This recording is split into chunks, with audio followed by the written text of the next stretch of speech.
In this tutorial, we will be looking at introduction to browser environment. We'll be looking more into the DOM, BOM and the DOM tree. JavaScript language was initially created for web browsers.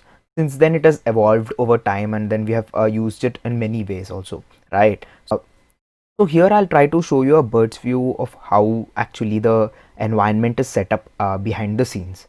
So you might have learnt about HTML, CSS and some amount of JavaScript.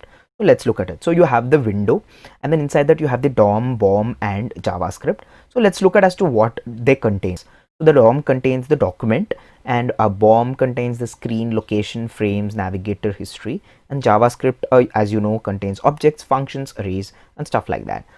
This is the bird's eye view of what happens when we actually run the JavaScript code on this side. Okay, so now let's go ahead and look at what exactly DOM is.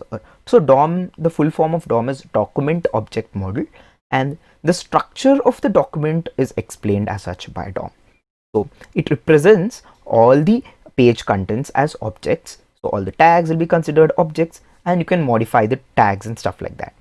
So, and these objects help in manipulation. Okay, for example, server-side scripts that download HTML pages and process them can also use DOM. They may support only some part of the specification though. Now let's go ahead and look at BOM. So before we go into BOM, I just want to tell you that there are some more different specifications which you can use instead of DOM.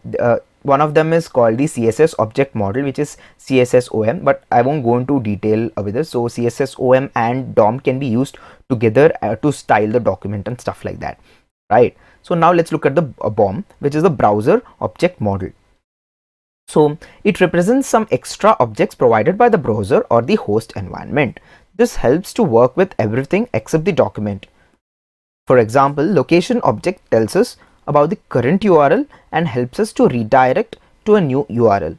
Navigator objects tells us about the background information of the operating system and also about the browser. So these things, if you actually don't understand it right now, it doesn't matter, because we will be looking at it in more detail. This is something which I have to give as an introduction, so I'm making this video.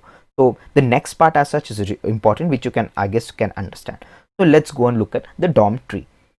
So the tags as such, you know, they're the backbone of HTML documents, and every tag is considered an object and can be accessed through JavaScript, right?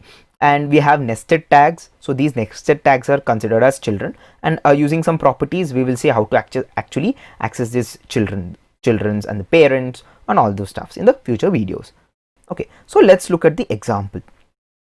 So we have the basic boilerplate here, right? And we have the tags here. So let's look at how it's stored as such, or how it's represented. So it's represented in the form of a tree.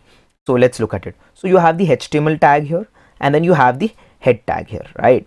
So now actually what is stored here in the text part is you have a enter and you have this space. So that is what is stored in the text. Then you get the title tag, and then inside the title tag you have some text and the end of the title tag, right? Then after that you have the next line. So that is the text, which what I mean here, because those are also considered text. In case you don't have any gaps here, like all this is in one single line, right?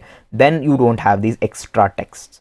So let's look at the text. So this text actually represents the enter symbol here, and then you have the body tag, and then you have the text, which is including the enter and this tab space and the DOM tree example, which also includes this enter also. So that's with respect to the body. So one more aspect of it is even comments. When you make a comment, for example, you have a comment here in the body, that also becomes part of the tree. So there is something called nodes, and we have 12 node types. All right, in practice we work with only 4 of them. So I'll tell about the 4 in just I'll give an introduction about the 4. So the first one is the document, which we have seen. This is the entry point, right? And the second one is the element nodes, which is the HTML tags which are used in the tree building. So all these tags. Then the next one is the text node, which contains the text. So these are the other ones. Then we have the comment nodes, which we have talked about. These 4 are the basic node types. We have totally 12, which means 8 more, which we will look at as we go ahead in the course. There are some rules as such which you have to follow. So for historical reasons, spaces before the head tag as such are ignored, and also whatever is put after the body tag is considered inside the body tag at the end. So those are some rules as such with respect to the representation in the DOM model. Don't forget to subscribe, like and comment on this video. If you have any more doubts or if you have not understood anything, don't worry at all. This is just an introduction. In the future videos, we'll be looking at more details on how to manipulate these things. So just click on the video which is there on the screen right now. So just click on the video which is there right on the top here. You can actually go to the next video and start watching from there.